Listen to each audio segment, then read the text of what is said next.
Reverse చేశారు కానీ అతని ఆలోచన అయితే ఆ ఆస్పెక్ట్ లో ఖచ్చితంగా సమర్థనీయం. కానీ ఒకటి ఈ అంశం మీరన్నట్టు అజెండాగా తీసుకోకపోయినా దాని అవసరం లేకపోయినా 2014 2024 ఏంటని చూస్తే మధ్యలో 10 ఏళ్ళు గడిచిపోయింది, 2 ముఖ్యమంత్రులు మారిపోయారు. అప్పుడు ఏ సిచ్యువేషన్ అయితే ఉందో ఇప్పుడు కూడా అదే సిచ్యువేషన్ కనిపిస్తుంది. రాజధాని అనేది ఏంటనేది ఇంకా క్లారిటీ లేదు, పోలవరం ప్రాజెక్ట్ అనేది ఇంకా పూర్తి కాలేదు, దాంట్లోంచి నీళ్ళు వెళ్ళిపోయి లక్షల ఎకరాలు సస్యశ్యామలం అవ్వలేదు. వాళ్ళు అప్పుడు ఎజెండా ఏదైతే ఉందో ఇప్పుడు వాళ్ళు అది తీసుకోకపోయినా సిచ్యువేషన్ అయితే అలాగే ఉంది. దానికి ప్రజలకి ఒక సమాధానం, ఒక ఆన్సరబుల్ ఇద్దరు కూడా చెప్తారా, చెప్పాలా, అవసరం లేదా? చెప్పలేరు.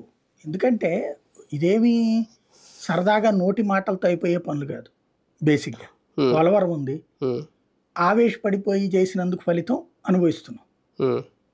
ఎవడొచ్చినా పూర్తవుతుంది, అది టైం తీసుకుంటుంది. ప్రాజెక్ట్ అనేది ఏదేదో ఒక బిల్డింగ్ కట్టడానికే ఏడాదిన్నర పడుతుంది, ఒక వెంచర్ కట్టాలంటే 3 ఏళ్ళు 4 ఏళ్ళు పడుతుంది పూర్తి స్థాయిలో పూర్తి కావాలంటే. కాబట్టి అది జరుగుతుంది. ఇక పెద్ద ప్రాజెక్ట్ అంటే ఆషామాషి కాదు కదా.